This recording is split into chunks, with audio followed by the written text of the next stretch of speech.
Donc bonjour à tous, dans cette vidéo nous allons voir ce que sont les pull requests et les tags. C'est parti. Donc pour la première partie de cette vidéo, je vais avoir besoin de deux comptes GitHub. Un pull request est en fait la façon que vous avez de contribuer au code de quelqu'un d'autre. Donc la fenêtre de gauche sera moi, donc GCKN, Alex, et la fenêtre de droite, qui est ici, sera la personne qui veut contribuer. Dans notre cas ici, la personne s'appellera Ron. Voilà. Donc Ron va devoir maintenant copier mon projet dans son propre repo afin de faire les modifications. Et pour cela, nous allons utiliser quelque chose qui s'appelle fork. Donc tout d'abord, Ron va devoir se rendre sur mon repo avec l'adresse du projet, donc ici, comme ceci. Voilà, nous allons sur notre projet, donc nous avons ici les deux projets, donc nous avons le mien ici et le mien aussi ici à droite. Maintenant, il suffit simplement d'aller à droite et d'appuyer sur fork qui se trouve ici. Lorsque vous allez appuyer sur fork, le GitHub va en fait copier le contenu de mon projet dans son propre repo à lui. Donc vous pouvez voir que vous avez mon repo avec mon nom ici, sauf qu'il s'agit en fait du compte de Ron. Ce qu'on peut faire maintenant, il va pouvoir librement cloner le repo et faire les modifications dans son éditeur. Donc il faut savoir que ça, vu que c'est son repo à lui, il peut faire clone ici et appuyer et cloner en fait simplement avec un git clone que nous avons déjà vu. Cependant, j'ai pas vraiment envie de m'embêter à changer les logins des deux comptes parce que c'est un peu bordélique, mais si vous contribuez au code de quelqu'un d'autre, vous pouvez cloner le tout sur votre bureau et faire les modifications. Vous pouvez ensuite ajouter simplement un commit et faire un push et ça sera, tout sera ajouté dans ce repo ici. Voilà. Parce que lorsque vous clonez aussi un fichier .git qui va permettre de reconnaître en fait le repo qui est ici. Voilà. Donc ici, ce que nous allons faire, nous allons simplement modifier l'exemple à la main. Donc ici, vous allez cliquer sur main.html et nous allons faire les changements avec le stylo qui se trouve ici, donc edit this file. Donc il faut savoir que sur GitHub, nous pouvons modifier les fichiers comme nous le voulons. Donc ici, on va simplement ajouter une balise CSS qui manquait en fait dans le code précédent. Donc ici, on va la marquer à la main, donc link, ça fait longtemps que je n'ai pas tapé une ligne comme ça, rel style sheet, href égale style CSS. Voilà. Vous pouvez voir que ça c'est bon.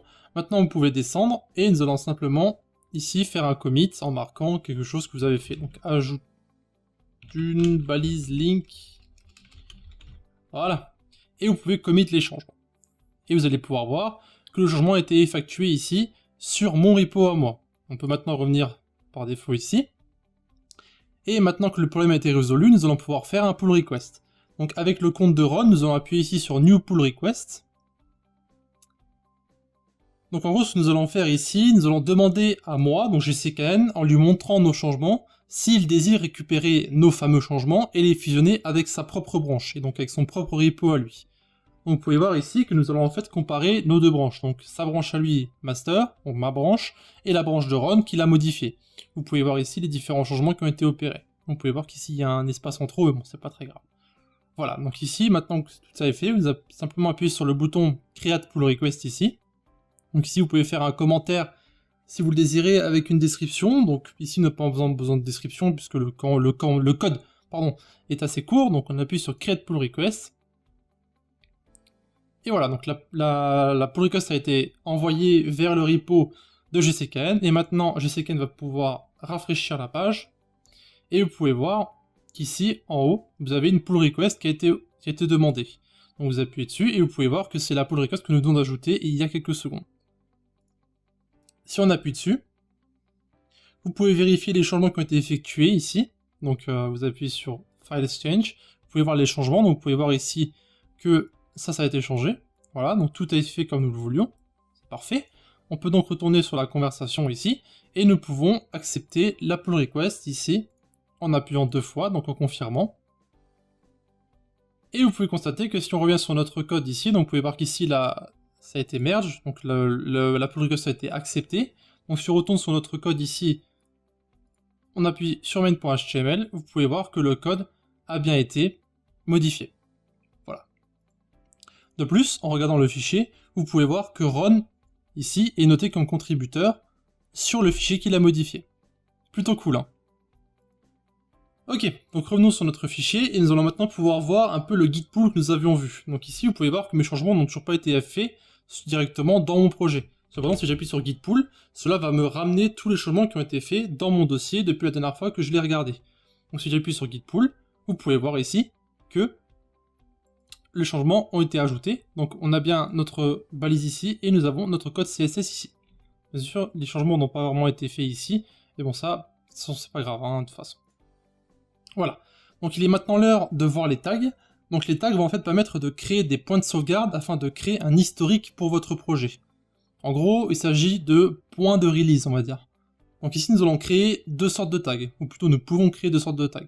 Ceux pour créer un point de sauvegarde à un moment important de votre projet, ou bien si vous désirez sortir une release stable de votre application. Donc pour créer un tag, il existe deux façons de faire. Vous pouvez le faire directement sur le site de GitHub, ou bien avec votre terminal. Donc ici nous allons créer sur le terminal, donc on va clear le terminal. Voilà. Et la commande pour créer un tag est très simple, donc c'est git tag. Et ici vous mettez ensuite votre tag. Donc ici, c'est une version sémantique, donc version 0.1.0. Voilà. On appuie sur Entrée, ça va créer notre tag. Et si nous désirons voir les différents tags que nous avons créés, il suffit de taper la commande git tag. Version 0.1.0. Donc ici, il s'agit en fait d'une commande très basique. Hein. Maintenant, ce que nous voulons faire, nous voulons envoyer ce tag sur notre repo afin de créer une release. Donc pour ce faire, il suffit simplement de taper git push origin version 0.1.0. Cependant, évidemment, nous allons devoir sauvegarder nos changements qui ont été faits ici avec le fichier HTML. Donc on va faire un petit git add comme ceci, git commit changement pool. Bon, le nom n'a pas aucune importance. On peut maintenant taper git push origin, donc ça va push nos changements de base, et aussi origin avec le nom de notre tag, donc ici 0.1.0. Donc nos changements vont être poussés, et ils vont aussi envoyer notre tag. Donc, vous pouvez voir ici, new tag 0.1.0. Si on retourne sur notre repo ici, on va retourner ici de base, vous pouvez voir qu'une release a été créée, ici, donc version 0.1.0, qu'il s'agit de notre tag. Évidemment ici, nous n'avons pas les notes complètes, évidemment, parce que nous n'avons pas vraiment créé quelque chose de très sérieux, on va dire. Donc, ici, ça a créé notre release. Et vous pouvez voir qu'ici, les assets ont été automatiquement ajoutés pour télécharger notre code source. Voilà. Bien sûr, ici, vous pouvez éditer le tag, et donc vous pouvez ajouter une description à votre tag, évidemment, le nom de votre release, etc. Cependant, vous pouvez aussi supprimer le tag qui est ici. Voilà. Cependant, moi, je vais vous montrer comment supprimer ce tag avec une commande. Donc la commande est très simple, c'est git push origin -d, donc comme delete qui veut dire supprimer, et ensuite vous mettez le nom de votre tag. Voilà. Vous appuyez sur Entrée. Et vous pouvez voir que le tag a été supprimé, donc si on revient sur notre code principal ici, vous pouvez voir que la release a bien été supprimée. Et voilà. Donc vous n'avez pas réellement besoin de vous en faire au niveau des tags, nos deux prochaines extensions qui sont Git Version et Git Release Manager vont nous faciliter la vie en ce qui concerne les releases. On se sera tout pour notre vidéo, donc comme d'habitude si vous avez des questions à poser, vous avez les commentaires de YouTube, le Discord de la communauté, ou bien vous avez en dernier recours les forums de notre site. Je vous retrouve dans un instant dans la prochaine vidéo. De plus, n'hésitez pas à visiter nos différents réseaux, donc eux aussi dans la description, Discord, notre blog, Facebook, Twitter, Google+, etc.